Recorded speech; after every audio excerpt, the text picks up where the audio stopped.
ನಮಸ್ಕಾರ. ಉತ್ತರ ಕರ್ನಾಟಕ ನ್ಯೂಸ್ನ ಪ್ರೈಮ್ ಟೈಮ್ಗೆ ಸ್ವಾಗತ. ನಾನು ಹನುಮಂತ್ ದೇಶ್ಮುಖ್. ಬೀದರ್ ಜಿಲ್ಲೆಯ ಶಿಕ್ಷಣ ಇಲಾಖೆಯಲ್ಲಿ ಯಾವುದೂ ಸರಿ ಇಲ್ಲ ಅನ್ನೋದು ಮತ್ತೊಮ್ಮೆ ಸಾಬೀತಾಗ್ತಾ ಇದೆ. ಸರ್ಕಾರದ ಅನುಮತಿ ಇಲ್ಲದೆ ನಿಯಮಗಳನ್ನ ಗಾಳಿಗೆ ತೂರಿ ಶಾಲೆ ನಡೆಸುತ್ತಿರುವ ಗಂಭೀರ ಆರೋಪವೊಂದು ಕೇಳಿ ಬಂದಿದೆ. ಅದು ಕೂಡ ಸಾಮಾನ್ಯ ಸಂಸ್ಥೆ ಅಲ್ಲ, ಜಿಲ್ಲೆಯ ಪ್ರತಿಷ್ಠಿತ ಗುರುನಾನಕ ಶಿಕ್ಷಣ ಸಂಸ್ಥೆಯ ವಿರುದ್ಧ ಈಗ ಸಾಮಾಜಿಕ ಕಾರ್ಯಕರ್ತ ಕೆಂಡ ಮಂಡಲರಾಗಿದ್ದಾರೆ.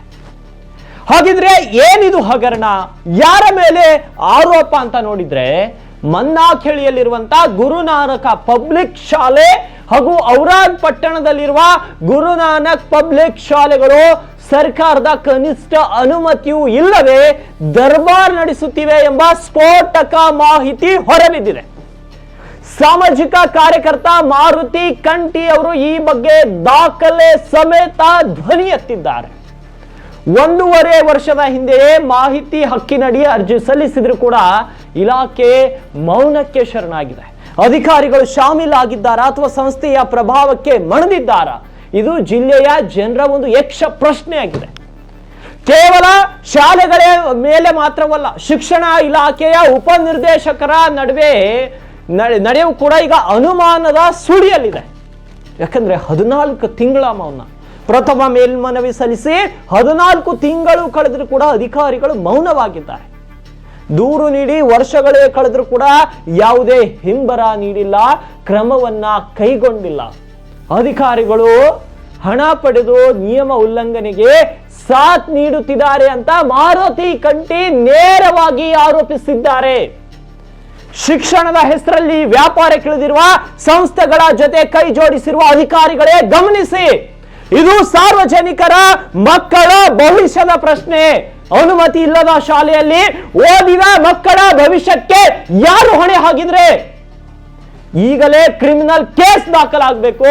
ಅನಾಧಿಕೃತವಾಗಿ ಶಾಲೆ ನಡೆಸುತ್ತಿರುವ ಆಡಳಿತ ಮಂಡಳಿ ಮತ್ತು ಅಧ್ಯಕ್ಷರ ವಿರುದ್ಧ ಕೂಡಲೇ ಎಫ್ಐಆರ್ ದಾಖಲಾಗಬೇಕು. ಕರ್ತವ್ಯವನ್ನ ಮರೆತುಕೊಳ್ಳುತ್ತಿರುವಂತಹ ಇಲಾಖೆ ಅಧಿಕಾರಿಗಳಿಗೆ ಕೂಡಲೇ ನೋಟಿಸ್ ಅನ್ನು ಕೂಡ ಶಿಕ್ಷಣ ಇಲಾಖೆ ಜಾರಿ ಮಾಡಬೇಕು. ಸಾಮಾಜಿಕ ಕಾರ್ಯಕರ್ತರು ಈಗ ಇಲಾಖೆಗೆ 1 ವಾರದ ಗಡುವನ್ನ ನೀಡಿದ್ದಾರೆ. ಒಂದು ವೇಳೆ ಈ ವಾರದೊಳಗೆ ಅಕ್ರಮ ಶಾಲೆಗಳ ವಿರುದ್ಧ ಮತ್ತು ಭ್ರಷ್ಟ ಅಧಿಕಾರಿಗಳ ವಿರುದ್ಧ ಕ್ರಮ ಕೈಗೊಳ್ಳದಿದ್ರೆ ಶಿಕ್ಷಣ ಇಲಾಖೆಯ ಕಚೇರಿಯ ಮುಂದೆ ಭಾರೀ ಪ್ರತಿಭಟನೆ ನಡೆಸುವುದಾಗಿ ಎಚ್ಚರಿಕೆಯನ್ನ ನೀಡಿದ್ದಾರೆ.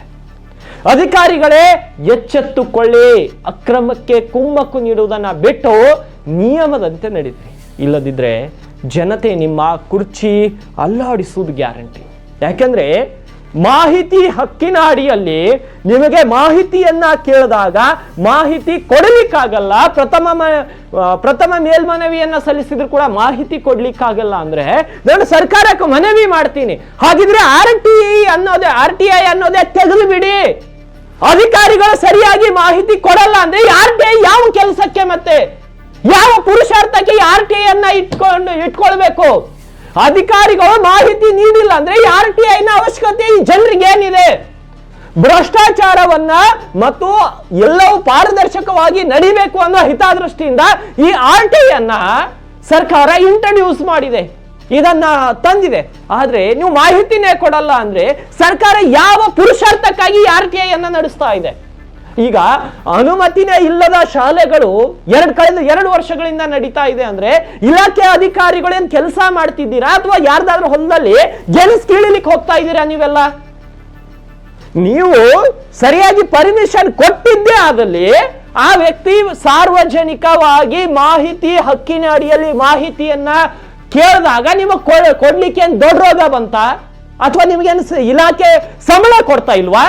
ನಿಮಗೆ ಸಂಬಳ ಎಲ್ಲಿಂದ ಬರ್ತಾ ಇದೆ? ನಾವು ಕಟ್ಟೋ ದುಡ್ಡಿಂದ, ನಾವು ಕಟ್ಟೋ ತೆರಿಗೆ ಹಣದಿಂದ ನಿಮಗೆ ಸಂಬಳ ಬರ್ತಾ ಇದೆ. ನಮ್ಮ ತೆರಿಗೆ ಹಣದಲ್ಲಿ ನೀವು ಸಂಬಳ ಪಡೆಯೋರು ನೀವು ಈ ರೀತಿ ವರ್ತನೆ ಮಾಡ್ತೀರಿ ಅಂದ್ರೆ ನಿಮಗೆ ಸರ್ಕಾರಿ ನೌಕರಿ ಆತಕ್ರಿ?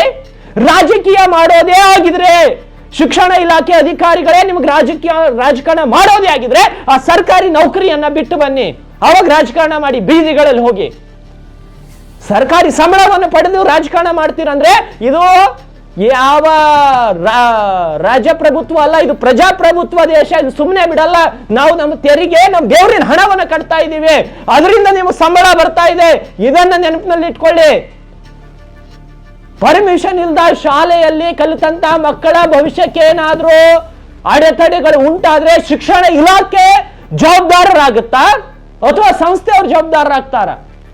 ಔರಾದ್ ಮತ್ತು ಮನ್ನಾಖೇಳಿಯಲ್ಲಿರುವಂತಹ ಈ ಶಾಲೆಗಳು ಅನುಮತಿ ಪಡೆದಿಲ್ಲವೆಂದಾದ್ರೆ ಅನುಮತಿ ಪಡೆದಿಲ್ಲ ಅಂತ ಮಾಹಿತಿ ನೀಡಿ, ಪಡೆದಿದ್ರೆ ಪಡೆದಿದ್ದಾರೆ ಅಂತ ಮಾಹಿತಿ ನೀಡಿ. 14 ತಿಂಗಳು ಏನ್ರಿ ಕೆಲಸ ಮಾಡ್ತಾ ಇದ್ದೀರಾ ನೀವು? ಮಾಹಿತಿ ಹಕ್ಕಿನಾಡಿಯಲ್ಲೇ ನಿಮಗೆ ಪ್ರಶ್ನೆ ಕೇಳೋದು ತಪ್ಪ ಹಾಗಿದ್ರೆ ಸರ್ಕಾರ ಹುಚ್ಚ ಅಥವಾ ಅಧಿಕಾರಿಗಳ ಹುಚ್ಚರ? ಹಾಗಿದ್ರೆ ಸರ್ಕಾರ ಕಾನೂನು ಮಾಡಿದ್ದು ಹುಚ್ಚ? ಅವರೆಲ್ಲ ಅಮೆಂಡ್ಮೆಂಟ್ ಮಾಡಿ ಆ ಬಿಲ್ ಅನ್ನು ಪಾಸ್ ಮಾಡಿದವ್ರು ಎಲ್ಲರೂ ಹುಚ್ಚರಿದ್ರ? ಹಾಗಿದ್ರೆ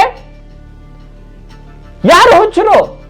ಮಾಹಿತಿ ಕೇಳೋರು ಹುಚ್ಚ, ಮಾಹಿತಿ ಕೊಡದೇ ಇರೋರು ಹುಚ್ಚ, ಕಾನೂನು ಮಾಡಿದವ್ರು ಹುಚ್ಚ? ಮಕ್ಕಳ ಭವಿಷ್ಯ ಜೊತೆ ಆಟ ಆಡ್ತಿರುವಂತ ಸಂಸ್ಥೆ ವಿರುದ್ಧ ಕ್ರಮ ಅಂತೂ ತೆಗೆದುಕೊಳ್ಳಲ್ಲ. ಅವ್ರ ಪ್ರಭಾವಕ್ಕೊಳಗಾಗ್ತೀರಿ, ಮಾಹಿತಿನೂ ಸರಿ ಕೊಡಲ್ಲ ಅಂದ್ರೆ ಅವ್ರ ಹತ್ರನೇ ಸಂಬಳ ತಗೋರಿ. ನಮ್ ತೆರಿಗೆ ಹಣದಲ್ಲಿ ಯಾಕ್ರಿ ಸಂಬಳ ತಗೊಂತೀರಾ ನೀವು? ಈಗಲಾದ್ರೂ ಅಧಿಕಾರಿಗಳು ಸರಿಯಾದ ಮಾಹಿತಿ ಕೊಡಬೇಕು. ಕೊಡ್ಲಿಲ್ಲ ಅಂದ್ರೆ ನಿಮ್ಮ ಉತ್ತರ ಕರ್ನಾಟಕ ನ್ಯೂಸ್ ಯಾರಪ್ಪನಿಗೂ ಬಿಡಲ್ಲ. ಆ ಮಾಹಿತಿಯನ್ನು ನಾವು ಕಲೆ ಹಾಕ್ತೀವಿ. ಒಂದು ವೇಳೆ ಅನ್ಯಾಯ ನಡೆದ್ರೆ, ಭ್ರಷ್ಟಾಚಾರ ನಡೆದ್ರೆ, ಅನುಮತಿ ಇಲ್ಲದೆ ಹೋದ್ರೆ ಯಾರಿಗೂ ನಿಮ್ಮ ಉತ್ತರ ಕರ್ನಾಟಕ ನ್ಯೂಸ್ ಬಿಡಲ್ಲ. ಯಾಕಂದ್ರೆ ಇಲ್ಲಿ ಮಕ್ಕಳ ಭವಿಷ್ಯದ ಪ್ರಶ್ನೆ ಇದೆ, ಅಧಿಕಾರಿಗಳ ಭವಿಷ್ಯದ ಪ್ರಶ್ನೆ ಅಲ್ಲ. ಅಧಿಕಾರಿಗಳು ಇವತ್ತು ಇಲ್ಲಿರ್ತಾರೆ, ಇವತ್ತು ಬೀದರಲ್ಲಿದ್ದವ್ರು ನಾಳೆ ಯಾದಗಿರಿ ಕಲಬುರಗಿಗೆ ಹೋಗ್ತಾರೆ, ನಮಗೆ ಸಂಬಂಧ ಇಲ್ಲ. ಆದ್ರೆ ಆ ಶಾಲೆಗಳಲ್ಲಿ ಕಲಿಯುವಂತ ಮಕ್ಕಳ ಭವಿಷ್ಯದ ಜೊತೆ ಚೆಲ್ಲಾಟವಾಡಿದ್ರೆ ನಿಮ್ಮ ಉತ್ತರ ಕರ್ನಾಟಕ ನ್ಯೂಸ್ ಯಾವ ಅಧಿಕಾರಿಗೂ ಬಿಡಲ್ಲ, ಆತ ಯಾವುದೇ ಜಿಲ್ಲೆಗೆ ಹೋದ್ರೂ ಬಿಡಲ್ಲ. ನಮಗೆ ಮಕ್ಕಳ ಭವಿಷ್ಯ ಇಂಪಾರ್ಟೆಂಟ್. ಏನ್ ಮಾಡ್ತಾ ಇದ್ದಾರೆ ಈ ಬೀದರ್ ಜಿಲ್ಲೆಯಲ್ಲಿ ಅಧಿಕಾರಿಗಳು? ಕೆಲವೊಂದು ಅಕ್ರಮ ಲೇಔಟ್ಗಳಾಗುತ್ತೆ. ಅಕ್ರಮ ನಡೆದಿದೆಯೋ ಇಲ್ವೋ ಬೀದರ್ ಜನರಿಗೆ ಗೊತ್ತಾಗಬಾರ್ದ? ಅಂದ್ರೆ ಆಡಳಿತ ನಡೆಸೋರಿಗೆ ಮಾತ್ರ ಮಾಹಿತಿ ಗೊತ್ತಿರಬೇಕು, ಬೀದರ್ ಜಿಲ್ಲೆಯ ಜನರಿಗೆ ಗೊತ್ತಿರಬಾರ್ದ? ಅಂದ್ರೆ ಬೀದರ್ ಜಿಲ್ಲೆಯ ಜನರು ಯಾರು ಕೂಡ ಟ್ಯಾಕ್ಸ್ ಕಟ್ತಾ ಇಲ್ವಾ? ಹಾಗಿದ್ರೆ ಪ್ರತಿಯೊಬ್ಬ ಟ್ಯಾಕ್ಸ್ ಕಟ್ಟುವಂತಹ, ಪ್ರತಿಯೊಬ್ಬ ತೆರಿಗೆ ಕಟ್ಟುವಂತಹ ವ್ಯಕ್ತಿಗೂ ಕೂಡ ಬೀದರ್ ಜಿಲ್ಲೆಯಲ್ಲಿ ಅಕ್ರಮವಾಗಿ ಲೇಔಟ್ಗಳಾಗ್ತಾ ಇದಾವ ಇಲ್ವಾ ಅನ್ನೋದು ಗೊತ್ತಾಗಬೇಕು. ಒಂದಿಷ್ಟು ಸಂಸ್ಥೆಗಳು ದೇವರ ಹೆಸರಲ್ಲಿ ಕೂಡ ಅಕ್ರಮ ಲೇಔಟ್ಗಳನ್ನ ಮಾಡಿ ಮಾರಾಟವನ್ನ ಮಾಡ್ತಿದ್ದಾರೆ. ಅವುಗಳ ಬಗ್ಗೆ ಗಮನ ಹರಿಸಬೇಕಾದವ್ರು ಯಾರು? ನಾನಾ ಅಥವಾ ನಮ್ಮ ವೀಕ್ಷಕರ ಅಥವಾ ಅಧಿಕಾರಿಗಳ? ಸಂಬಳ ಪಡೆಯುವಂತ ಅಧಿಕಾರಿಗಳು ನಿಮ್ಗೆ ಸಂಬಳ ಏತಕ್ರಿ ಕೊಡ್ತಾ ಇದೆಯೋ? ಗೆಣಸ್ಕಿತ್ಲಿಕ್ಕ ನಾವು? ಅಥವಾ ಯಾವ್ದಾದ್ರು ಗುಡ್ಡ ಕೊರಿತಾ ಇದ್ದೀರಾ ನೀವು? ನಿಮ್ಗೆ ಸಂಬಳ ಯಾತಕ್ರಿ ಕೊಡ್ತಾ ಇದ್ದೀವಿ? ನಮ್ಮ ಮನೆ ಟ್ಯಾಕ್ಸ್ ಕೊಡ್ತೀವಿ, ನೀರಿನ ಟ್ಯಾಕ್ಸ್ ಕೊಡ್ತೀವಿ, ಕರೆಂಟ್ ಬಿಲ್ ಕೊಡ್ತೀವಿ, ರೋಡಿನ ಟ್ಯಾಕ್ಸ್ ಕೊಡ್ತೀವಿ, ನಾವು ವೆಹಿಕಲ್ ತಗೊಂಡಾಗ ವೆಹಿಕಲ್ ಟ್ಯಾಕ್ಸ್ ಕೊಡ್ತೀವಿ. ಏನಕ್ರಿ ಕೊಡ್ತೀವಿ? ಆ ಟ್ಯಾಕ್ಸ್ಗಳನ್ನು ಯೂಸ್ ಮಾಡ್ಕೊಂಡು ನಿಮ್ಗೆ ಸಂಬಳ ಬರುತ್ತೆ, ಎಲ್ಲ ಇನ್ಫ್ರಾಸ್ಟ್ರಕ್ಚರ್ ಡೆವಲಪ್ ಆಗುತ್ತೆ ಮತ್ತು ಕಾನೂನು ಸುವ್ಯವಸ್ಥೆ ಕಾಪಾಡಲಿಕ್ಕೆ ಎಲ್ರಿಗೂ ಸಂಬಳ ಬರುತ್ತೆ. ಅಂದ್ರೆ ಮತ್ತೆ ನಮ್ಮ ತೆರಿಗೆ ಹಣದಲ್ಲಿ ನೀವು ಸಂಬಳ ತಗೊಂಡು ಸುಮ್ಮನೆ ಕೂಡ್ತೀರಂದ್ರೆ ನಿಮಗೆ ನಾವು ಸಂಬಳ ಯಾತಕ್ರಿ ಕೊಡಬೇಕು? ಈಗಲಾದ್ರೂ ಈ ಅಕ್ರಮ ಲೇಔಟ್ಗಳ ದಂಧೆ, ಇಲ್ಲಿ ಈ ಶಾಲೆಗೆ ಅನುಮತಿ ಇದೆಯೋ ಇಲ್ವೋ ದೇವರಿಗೆ ಗೊತ್ತು. ಅನುಮತಿ ಇದ್ರೆ ಇದೆ ಅಂತ ಬರೆದುಕೊಡಿ, ಇಲ್ಲ ಅಂದ್ರೆ ಇಲ್ಲ ಅಂತ ಬರೆದುಕೊಡಿ. 14 ತಿಂಗಳಿಂದ ನೀವು ಮಾಡ್ತಿದ್ದೀರಿ ಏನು? ಯಾರು ಬರ್ತಾರಂತೆ, ವರ್ಗಾವಣೆಯಾಗಿ ಹೋಗ್ತಾರಂತೆ, ಇನ್ನೊಬ್ರು ಬರ್ತಾರಂತೆ.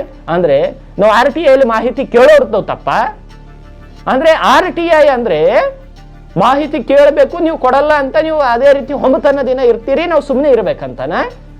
ಸಾಮಾಜಿಕ ಕಾರ್ಯಕರ್ತರು ಎಷ್ಟೇ ದಿನ ತಿರುಗಬೇಕು? ನಿಮಗಂದ್ರೆ ಲಕ್ಷ ಸಂಬಳ ಬರುತ್ತೆ ಅಧಿಕಾರಿಗಳಿಗೆ. ಸಾಮಾಜಿಕ ಕಾರ್ಯಕರ್ತರು ಸಾರ್ವಜನಿಕ ಹಿತದೃಷ್ಟಿಯಿಂದ RTI ಅನ್ನ ಫೈಲ್ ಮಾಡಿ ಮಾಹಿತಿ ಕೇಳಿದ್ರೆ ಮಾಹಿತಿ ಕೊಡಲ್ಲ ಅಂದ್ರೆ ನಮ್ ತೆರಿಗೆ ಹಣದಲ್ಲಿ ನೀವು ಯಾಕ್ರಿ ಸಂಬಳ ತಗೊಂತೀರಾ? ನಾವು ಕಟ್ಟೋ ತೆರಿಗೆ ಹಣದಲ್ಲಿ ನಿಮಗೆ ಸಂಬಳ ಬರುತ್ತೆ, ನಮ್ಮ ಹಣದಲ್ಲಿಯೇ ನೀವು ಸಂಬಳ ತಗೊಂತೀರಿ, ನಿಮ್ಮ ಕುಟುಂಬವನ್ನು ಸಾಕ್ತೀರಿ. ಅಂದ್ರೆ ನಮ್ಮ ಹಣದಲ್ಲಿ ಸಂಬಳ ತಗೊಳ್ಳೋರು ನೀವೆಷ್ಟು ಹೊಂಬತನದಿಂದ, ಇಷ್ಟು ಮಂಡುತನದಿಂದ ವರ್ತಿಸ್ತೀರಿ ಅಂದ್ರೆ ಆ RTI ಕಾಯ್ದೆನೆ ತೆಗೆದು ಬಿಡ್ಬೇಕು. ಹಾಗಿದ್ರೆ RTI ಕಾಯ್ದೆದ ಅವಶ್ಯಕತೆ ಏನಿದೆ? ನೀವು ಮಾಹಿತಿ ಕೊಡಲ್ಲ ಅಂದ್ರೆ, ಪಾರದರ್ಶಕವಾಗಿ ಸರ್ಕಾರ ನಡೆಸಲ್ಲ ಅಂದ್ರೆ ಕಾಯ್ದೆ ಅವಶ್ಯಕತೆ ಏನಿದೆ ರೀ ನಮಗೆ? ಈಗಲಾದರೂ ಅಧಿಕಾರಿಗಳು ಆ ಅನುಮತಿ ಇಲ್ಲದ ಶಾಲೆಗಳ ವಿರುದ್ಧ ಕ್ರಮ ಜರುಗಿಸಬೇಕು ಮತ್ತು ಅನುಮತಿ ನೀಡಿದಂತಹ ಅಧಿಕಾರಿಗಳು ಕಾನೂನು ಉಲ್ಲಂಘನೆ ಮಾಡಿದ್ರೆ ಅವ್ರ ವಿರುದ್ಧ ಕ್ರಮ ಆಗಬೇಕು. ಇಲ್ಲದ್ರೆ ನಿಮ್ಮ ಉತ್ತರ ಕರ್ನಾಟಕ ನ್ಯೂಸ್ ಯಾರಿಗೂ ಬಿಡಲ್ಲ, ಎಂದಿಗೂ ಬಿಡಲ್ಲ. ಯಾಕಂದ್ರೆ ಅಲ್ಲಿ ಮಕ್ಕಳ ಭವಿಷ್ಯದ ಪ್ರಶ್ನೆ ಅಡಗಿದೆ. ಇನ್ನೊಂದು, ಬೀದರ್ ಜಿಲ್ಲೆಯಲ್ಲಿ ಅಕ್ರಮವಾಗಿ ಕೆಲವೊಂದಿಷ್ಟು ದೇವಸ್ಥಾನದ ಹೆಸರಲ್ಲಿ, ಕೆಲವೊಂದಿಷ್ಟು ಕಮಿಟಿಯ ಹೆಸರುಗಳಲ್ಲಿ ಏನು ಅಕ್ರಮ ಲೇಔಟ್ಗಳನ್ನು ರಚನೆ ಮಾಡಿ ಸರ್ಕಾರಕ್ಕೆ ಮೋಸ ಮಾಡಿ, ಜನರಿಗೆ ಮೋಸ ಮಾಡಿ, ಲೇಔಟ್ಗಳನ್ನು ಮಾಡಿ ಏನು ಕೋಟಿ ಕೋಟಿ ಹಣವನ್ನು ಲೂಟಿ ಮಾಡ್ತಾ ಇದ್ದಾರೆ. ಅದರ ಬಗ್ಗೆ ಅಧಿಕಾರಿಗಳು ಗಮನ ಹರಿಸಬೇಕು. ಇಲ್ಲ ನಾವು ಆ ಭ್ರಷ್ಟಾಚಾರವನ್ನ ನಮ್ಮ ವಾಹಿನಿಯ ಮುಖಾಂತರ ತರ್ತೇವೆ, ತಂದಾಗ ಒಬ್ಬರೊಬ್ಬರ ಎಲ್ಲವೂ ಬಯಲಾಗುತ್ತೆ, ಅವರ ರಹಸ್ಯಗಳು ಎಲ್ಲವೂ ಬಯಲಾಗುತ್ತೆ. ಬೀದರ್ ಜಿಲ್ಲೆಯ ಜನರ ಮುಂದೆ ಮುಖ ತೋರಿಸೋಕ್ಕೂ ಕೂಡ ಯೋಗ್ಯತೆ ಇರಲ್ಲ. ಆ ರೀತಿ ಎಲ್ಲರ ಭ್ರಷ್ಟಾಚಾರವನ್ನ ನಿಮ್ಮ ಉತ್ತರ ಕರ್ನಾಟಕ ನ್ಯೂಸ್ ಬಯಲಿಗೆ ಹೇಳುತ್ತೆ. ಅಲ್ಲಿ ತನಕವಾದರೂ ಅಧಿಕಾರಿಗಳು ಎಚ್ಚೆತ್ತುಕೊಳ್ಬೇಕು. ಎಚ್ಚೆತ್ತುಕೊಳ್ಳದೆ ಹೋದ್ರೆ ಉತ್ತರ ಕರ್ನಾಟಕ ನ್ಯೂಸ್ ಯಾರಿಗೂ ಎಂದೆಂದಿಗೂ ಬಿಡಲ್ಲ. ಉತ್ತರ ಕರ್ನಾಟಕ ನ್ಯೂಸ್ ಜನಸಾಮಾನ್ಯರ ಧ್ವನಿಯಾಗಿ, ಕನ್ನಡಿಗರ ಉಸಿರಾಗಿ ಕೆಲಸ ಮಾಡ್ತಾ ಇದೆ. ಕನ್ನಡಿಗರ ಒಳತಿಗಾಗಿ ಕೆಲಸ ಮಾಡುತ್ತೆ. ಕನ್ನಡಿಗರ ಅಸ್ಮಿತೆಗೆ ಮತ್ತು ತೆರಿಗೆ ಹಣ ಕಟ್ಟುವಂತ ಕನ್ನಡಿಗರ ಗೌರವಕ್ಕೆ ಧಕ್ಕೆ ಬಂದ್ರೆ ಉತ್ತರ ಕರ್ನಾಟಕ ನ್ಯೂಸ್ ಸದಾ ಅವರ ಜೊತೆಗಿರುತ್ತೆ. ಬೀದರ್ ಜಿಲ್ಲೆಯಲ್ಲಿ ಗುರುನಾನಕ್ ಪಬ್ಲಿಕ್ ಸ್ಕೂಲ್ ಅಂತಕ್ಕಂಥ ಒಂದು ಸ್ಕೂಲ್ ಇದೆ. ಅದರದು ಇರ್ತಕ್ಕಂಥದ್ದು ಒಂದೇ ಸ್ಕೂಲ್ ಬೀದರ್ದಲ್ಲಿ. ಆ ಬೀದರ ಸ್ಕೂಲ್ ಹೆಸರ ಮೇಲೆ ಇವತ್ತು ವಿವಿಧ ತಾಲೂಕುಗಳಲ್ಲಿ, ಅಂದರೆ ಇವತ್ತು ಹುಮನಾಬಾದ್ ತಾಲೂಕದ ಮನ್ನೇಖಿಳಿ ಗ್ರಾಮದಲ್ಲಿ ಆಗಲಿ, ಔರಾದ ತಾಲೂಕದ ಲೋಕಲ್ ನಗರದಲ್ಲಾಗಲಿ, ಇವರು ಶಾಲೆಗಳು ಅನುಮತಿ ಪಡಿಲಾರ್ದೇನೆ, ಸರ್ಕಾರದ ಯಾವುದೇ ರೀತಿ ಅನುಮತಿ ಪಡಿಲಾರ್ದೇನೆ ಇವತ್ತೇನಪ್ಪ ಅಂದ್ರೆ ಶಾಲೆಗಳು ನಡೆಸ್ತಾ ಇದ್ದಾರೆ. ಅದರನ್ನು ಕುರಿತು ನಾನೇನಪ್ಪ ಅಂದ್ರೆ ಮಾನ್ಯ DDP ಅವ್ರಿಗೆ ಏನಪ್ಪ ಅಂತಂದ್ರೆ ಒಂದು ಮಾಹಿತಿ ಕೇಳಿದೆ. ಯಾವಾಗಂದ್ರೆ 7/10/2024 ಏನಪ್ಪ ಅಂದ್ರೆ ನಾನು ಒಂದು ಮಾಹಿತಿ ಹಕ್ಕು ಅಧಿನಿಯಮದ ಅಡಿಯಲ್ಲಿ ಒಂದು ಅರ್ಜಿಯನ್ನು ಕೊಟ್ಟಿದ್ದೆ. ಬಟ್ ಆ ಅರ್ಜಿಗೆ ಇಲ್ಲಿವರೆಗೂ ಕೂಡ ಏನಪ್ಪ ಅಂದ್ರೆ ನಾನು ಕೇಳಿರೋ ಮಾಹಿತಿಗೆ ಯಾವುದೇ ಹಿಂಬರ ಇಲ್ಲ, ಅಥವಾ ನನಗೆ ಕೇಳಿರೋ ಮಾಹಿತಿಗೆ ನನಗೆ ಕರೆಸನೂ ಕೂಡ ಯಾವುದೇ ಥರದ ಇಲ್ಲಿವರೆಗೂ ಮಾಹಿತಿ ಕೊಟ್ಟಿಲ್ಲ ಅಂತ ಹೇಳಿ ನಾನು ಅದೇ DDP ಅವರಿಗೆ ಸಾರ್ವಜನಿಕ ಮಾಹಿತಿ ಅಧಿಕಾರಿ ಮೇಲ್ಮನವಿ ಪ್ರಥಮ ಮೇಲ್ಮನವಿ ಉಪನಿರ್ದೇಶಕರು ಸಾರ್ವಜನಿಕ ಶಿಕ್ಷಣ ಇಲಾಖೆ ಅಧಿಕಾರಿಗಳು ಇರೋದರಿಂದ ಅವರನ್ನೇ ನಾನು ಏನಪ್ಪ ಅಂದ್ರೆ ಮೇಲ್ಮನವಿ ಹೋಗಿದೆ. ಆ ಮೇಲ್ಮನವಿ ಹೋದ್ರೂ ಕೂಡ ಇಲ್ಲಿವರೆಗೆ ಏನಂತಂದ್ರೆ ಅದರ ಬಗ್ಗೆ ಕೂಡ ಯಾವುದೇ ಒಂದು ಹಿಂಬರ ಕೂಡ ಬಂದಿಲ್ಲ, ಯಾವುದು ನನಗೆ ಪತ್ರ ಕೂಡ ಬಂದಿಲ್ಲ.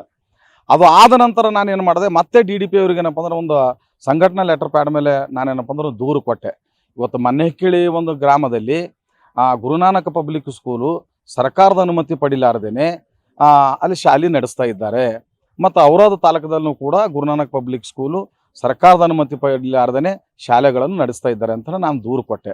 ಬಟ್ ಆ ದೂರಿನ ಅನ್ವಯ ಇಲ್ಲಿವರೆಗೆ ಆ ಅಧಿಕಾರಿಯಲ್ಲಿ ಹೋಗಿ ವಿಸಿಟ್ ಮಾಡ್ಯಾರೋ ಮಾಡಿಲೋ, ಅಥವಾ ಅಲ್ಲಿನ ಅಧಿಕಾರಿಗಳ ಮೇಲೆ ನಾನು ಆ್ಯಕ್ಷನ್ ತಗೋರಿ ಅಂತ ಹೇಳಿದ. ಮತ್ತು ಆ ಯಾವುದು ಸಂಸ್ಥೆಯ ಮಂಡಳಿ ಅಧ್ಯಕ್ಷ ಮತ್ತು ಸದಸ್ಯ ಮಂಡಳಿಗಳ ಮೇಲೆ ಏನಪ್ಪ ಅಂದ್ರೆ ಕ್ರಿಮಿನಲ್ ಕೇಸ್ ಮಾಡಿರಿ ಅಂತೇಳಿ ಕೂಡ ನಾನು ದೂರಿನಲ್ಲಿ ಉಲ್ಲೇಖ ಮಾಡಿದೆ. ಆದರೆ ಇಲ್ಲಿಯವರೆಗೆ ಏನಪ್ಪ ಅಂದ್ರೆ ಆ ಸದಸ್ಯ ಮಂಡಳಿಗಳ ಮೇಲೆ ಆ್ಯಕ್ಷನ್ನೂ ಕೂಡ ಆಗಿಲ್ಲ, ಅವ್ರ ಮೇಲೆ FIRನೂ ಆಗಿಲ್ಲ, ಮತ್ತು ಸಂಬಂಧಪಟ್ಟ ಅಧಿಕಾರಿಗಳ ಮೇಲೂ ಆ್ಯಕ್ಷನ್ ಆಗಿಲ್ಲ, ಮತ್ತು ನನಗೆ ಯಾವುದೇ ಥರದ ಏನಪ್ಪ ಅಂದ್ರೆ ಇಲ್ಲಿವರೆಗೆ ಹಿಂಬರ ಬಂದಿಲ್ಲ. ಅದಕ್ಕೆ ನಂದು ಒಂದೇ ಒಂದು ಏನು ಮನವಿ ಇದೆ ಅಂದರೆ, ಇವತ್ತು ಸರ್ಕಾರಕ್ಕೆ ಅದನ್ನು ಮನವಿ ಮಾಡ್ತೀನಿ, ಮನೆ ಜಿಲ್ಲಾಧಿಕಾರಿಗಳಿಗೆ ಮನವಿ ಮಾಡ್ತೀನಿ. ನಾನು ಇವತ್ತು ಮಾಧ್ಯಮ ಮುಖಾಂತರ ನಾನು ಮನವಿ ಮಾಡೋದೇನೆಂದ್ರೆ, ಇಂಥ ಶಾಲೆಗಳು ಅನಧಿಕೃತವಾಗಿ ಏನು ಶಾಲೆಗಳು ನಡೆಸ್ತಾ ಇದ್ದಾರೆ, ಇಂಥ ಶಾಲೆಗಳಿಗೆ ಸಂಬಂಧಪಟ್ಟ ಅಧಿಕಾರಿಗಳು ಕೂಡಲೇ ಹೋಗಿ ವಿಸಿಟ್ ಮಾಡಿ ಯಾಕೆ ಅವರು ಅನಧಿಕೃತವಾಗಿ ಅವರು ಶಾಲೆ ನಡೆಸ್ತಾ ಇದ್ದಾರೆ ಅವ್ರ ಮೇಲೆ ಏನಪ್ಪ ಕೂಡಲೇ ಆ್ಯಕ್ಷನ್ ತೊಗೋಬೇಕು. ಅವ್ರ ಮೇಲೆ ಏನಪ್ಪ ಅಂದ್ರೆ ಕ್ರಿಮಿನಲ್ ಕೇಸ್ ದಾಖಲೆ ಮಾಡಬೇಕು. ಮತ್ತು ಸಂಬಂಧಪಟ್ಟ ಅಧಿಕಾರಿಗಳು ಏನು ತಪ್ಪು ಕೆಲಸ ಮಾಡ್ತಾ ಇದ್ದಾರೆ. ಯಾಕಂತಂದ್ರೆ ಬೀದರ್ ಜಿಲ್ಲೆಯಲ್ಲಿ ಸಾಕಷ್ಟು ನಾವು ನೋಡ್ತಾ ಇದ್ದೀವಿ, ಇದು ಒಂದು ಸಾರ್ವಜನಿಕ ಶಿಕ್ಷಣ ಇಲಾಖೆ. ಈ ಶಿಕ್ಷಣ ಇಲಾಖೆ ಏನಪ್ಪ ಅಂದ್ರೆ ಒಂದು ಬಿಸ್ನೆಸ್ ಮಾಡಿದ್ದಾರೆ. ಇವತ್ತು ಪ್ರೈವೇಟ್ ಸ್ಕೂಲ್ಗಳಿದ್ದಾವೆ, ಆ ಪ್ರೈವೇಟ್ ಸ್ಕೂಲ್ಗಳಲ್ಲಿ ಯಾವುದೂ ಫೆಸಿಲಿಟಿಗಳಿಲ್ಲ. ಆದ್ರೂ ಕೂಡ ಏನಪ್ಪ ಅಂದ್ರೆ ಇವರು ತಿಂಗಳಿಗೆ ಏನಪ್ಪ ಅಂದ್ರೆ ಈ ಅಧಿಕಾರಿಗಳು BO ಇರಲಿ ಅಥವಾ DDP ಇರಲಿ, ಇವರಿಗೆಲ್ಲ ತಿಂಗಳಿಗೆ ಏನೋ ಮಾಮೂಲು ಬರ್ತದ. ಆ ಮಾಮೂಲು ತೊಗೊಂಡು ಏನಪ್ಪ ಅಂದ್ರೆ ಇವತ್ತು ಆ ಪ್ರೈವೇಟ್ ಸ್ಕೂಲ್ಗಳಿಗೆ ಇವ್ರು ಯಾರು ವಿಸಿಟ್ ಮಾಡ್ತಾ ಇಲ್ಲ. ಕಾಡ್ತಾ ಇದೆ. ಒಂದು ವೇಳೆ ಅವ್ರು ಪರ್ಮಿಷನ್ ತೊಗೊಂಡು ಆ ಶಾಲೆ ನಡೆಸ್ತಾ ಇದ್ದಾರೆ ಅಂದರೆ ನಾನು ಕೇಳಿರೋ ಮಾಹಿತಿಗೆ ಅವ್ರು ನನಗೆ ಇಮಿಡಿಯೇಟ್ ಆಗಿ ಏನಪ್ಪ ಅಂದ್ರೆ ದಾಖಲಾತಿಗಳು ಕೊಡಬೇಕಾಗಿತ್ತು. ಅವ್ರು ಕೊಡಲಾರ್ದ ಕಾರಣಕ್ಕೆ ನಾನು ಮತ್ತೇನಪ್ಪ ಅಂದ್ರೆ ಮೇಲ್ಮನವಿ ಹೋಗಿನಿ. ಮತ್ತು ಮೇಲ್ಮನವಿನೂ ಏನೂ ಆನ್ಸರ್ ಬರಲಿಲ್ಲ ಕಾರಣಕ್ಕಾಗಿ ಮತ್ತೊಂದು ದೂರು ಕೂಡ ಕೊಟ್ಟೀನಿ. ಈಗ ಬೆಂಗಳೂರಿಗೆ ಹೋಗ್ಬೇಕಾದ್ರೆ ಇಲ್ಲಿಂದ ನಾವು ಸುಮಾರು ಬೀದರಿಂದ 700 ಕಿಲೋಮೀಟರು ಮೇಲಿಂದ ನಾವೆಲ್ಲ ಸಂಘಟನಾ ಹೋರಾಟಗಾರರು. ನಾವು ಎಲ್ಲಿಂದ ಖರ್ಚು ಮಾಡಿ ಆಯೋಗಕ್ಕೆ ಹೋಗಬೇಕು? ನಾವು ಆಯೋಗಕ್ಕೆ ನಮಗೆ ಹೋಗ್ಲಿಕ್ಕೆ ಆಗಲ್ಲ ಅಂತ ಉದ್ದೇಶದಿಂದ ನಾನು ಇಲ್ಲೇ ಜಿಲ್ಲಾಧಿಕಾರಿಗಳಿಗೆ ಏನಪ್ಪ ಅಂದ್ರೆ ನಾನು ದೂರು ಕೊಟ್ಟಿದ್ದೆ. ಅಲ್ಲ, ಫಸ್ಟ್ ಅಪೀಲ್ ಬಂದ್ರು DDP ಅವರು ಯಾವುದೇ ಕ್ರಮ ಕೈಗೊಳ್ಳುತ್ತಿಲ್ಲ ಅಂದ್ರೆ ಏನು ಕಾರಣ ಇರ್ಬೋದು? ಕಾರಣ ಏನಿಲ್ಲ, ಇವರೆಲ್ಲ ಅಧಿಕಾರಿಗಳು ಏನಪ್ಪ ಅಂದ್ರೆ ಆ ಸ್ಕೂಲ್ ಅಧ್ಯಕ್ಷ ಮಂಡಳಿ ಅವ್ರ ಹತ್ರ ಏನಪ್ಪ ಅಂದ್ರೆ ದುಡ್ಡು ತಗೋತಾರ. ದುಡ್ಡು ತಗೊಂಡು ಏನಪ್ಪ ಅಂದ್ರೆ ಯಾವುದೇ ಇಂಥವು ನಾವು ಮಾಹಿತಿ ಕೇಳಿ ನಾವು ದೂರು ಕೊಳ್ಳಿ ನಾವು ಏನೇ ಹೋರಾಟ ಮಾಡಿದ್ರು ಕೂಡ ಅವರು ಅದಕ್ಕೆ ಯಾವುದೇ ಏನಪ್ಪ ಅಂದ್ರೆ ಸ್ಪಂದಿಸಲ್ಲ. ಅವ್ರಿಗೆ ಬೇಕು ದುಡ್ಡು, ಆ ದುಡ್ಡು ತಗೊಂಡೇನಪ್ಪ ಅಂತಂದ್ರೆ ಅವ್ರಿಗೆ ಅನಧಿಕೃತವಾಗಿ ಏನಪ್ಪ ಅಂದ್ರೆ ಶಾಲೆಗಳನ್ನ ನಡೆಸ್ಲಿಕ್ಕೆ ದುಡ್ಡು ಕೊಟ್ಟರಂದಾಗೆ ಅದು ಪರ್ಮಿಷನ್ ಇಲ್ಲ ಅಂತ ಹೇಳಿ ಅವ್ರನ್ನೇನಪ್ಪ ಅಂದ್ರೆ ನಮಗೆ ಗೊತ್ತಿನ ತನಕ ಯಾವುದೇ ದಾಖಲಾತಿಗಳು ಕೊಟ್ಟಿಲ್ಲ. 1.5 ವರ್ಷ ಆಯ್ತು ಇಲ್ಲಿವರೆಗೆ. ಏನು ಒತ್ತಾಯ ಮಾಡ್ತೀರಿ ಸರ್ ಈ ಸತಿ? ಸರ್ ನಂದು ಒತ್ತಾಯ ಒಂದೇ ಒಂದು, ಅಧಿಕಾರಿಗಳು ಇಮ್ಮಿಡಿಯೇಟ್ ಆಗಿ ತುರಂತವಾಗಿ ಈಗ ಆ ಸಂಬಂಧಪಟ್ಟ BOಗಳು ಔರಾದ್ BO ಆಗಲಿ ಮತ್ತು ಹುಮನಾಬಾದ್ ಮೊನ್ನೆ ಕೇಳಿದೇನು ಹುಮನಾಬಾದ್ BO ಆಗಲಿ ಅವರಿಗೂ ಕೂಡಲೇ ಮೊದಲು ಅಮಾನತುಗೊಳಿಸಬೇಕು. ಮತ್ತು ಅದಕ್ಕೆ ಸಂಬಂಧಪಟ್ಟ ಇನ್ನುಳಿದ ಯಾವ್ಯಾವ ಸಿಬ್ಬಂದಿಗಳು ಅದಾರ ಅವ್ರಿಗೂ ಮೇಲೆ ಏನಪ್ಪ ಅಂದ್ರೆ ಆ್ಯಕ್ಷನ್ ಆಗಬೇಕು. ಮತ್ತು ಈ ಒಂದು ಗುರುನಾನಕ್ ಪಬ್ಲಿಕ್ ಸ್ಕೂಲ್ ಏನು ಮಂಡಳಿ ಇದೆ ಅಂದ್ರೇನು ಅಧ್ಯಕ್ಷ ಮತ್ತು ಅವ್ರದ್ದೇನು ಕಮಿಟಿ ಸಮಿತಿ ಇದೆ, ಆ ಸಮಿತಿದವ್ರ ಮೇಲೆ ಏನಪ್ಪ ಅಂದ್ರೆ ಕೂಡಲೇ ಕ್ರಿಮಿನಲ್ ಕೇಸ್ ಆಗಬೇಕು. ಒಂದು ವೇಳೆ 1 ವಾರದ ಒಳಗಾಗಿ ಆಗಲಿಲ್ಲ ಅಂದರೆ ಇದೇ ಮೊನ್ನೆ DDP ಅವ್ರ ಕಚೇರಿ ಎದುರುಗಡೆ ಏನಪ್ಪ ಅಂದ್ರೆ ಕಚೇರಿಗೆ ಮುತ್ತಿಗೆ ಹಾಕಿ ಅಲ್ಲೇನಪ್ಪ ಅಂದ್ರೆ ನಾನು ಪ್ರತಿಭಟನೆ ಮಾಡ್ತೀನಿ ಅಂತೇಳಿ ಈ ಮಾಧ್ಯಮ ಮುಖಾಂತರ ನಾನು ಮನವಿ ಮಾಡ್ತಾ ಇದ್ದೀನಿ. ಮಾರುತಿ B. ಕಂಠೆ ಅಂತ ಹೇಳಿ, ನಾನು ಭಾರತೀಯ ಜೆ.ಬಿ.ಎಂ. ದಳ ಸಂಘಟನೆಯ ಹೋರಾಟಗಾರನಾಗಿ ಕೆಲಸ ಮಾಡ್ತಾ ಇದ್ದೀನಿ.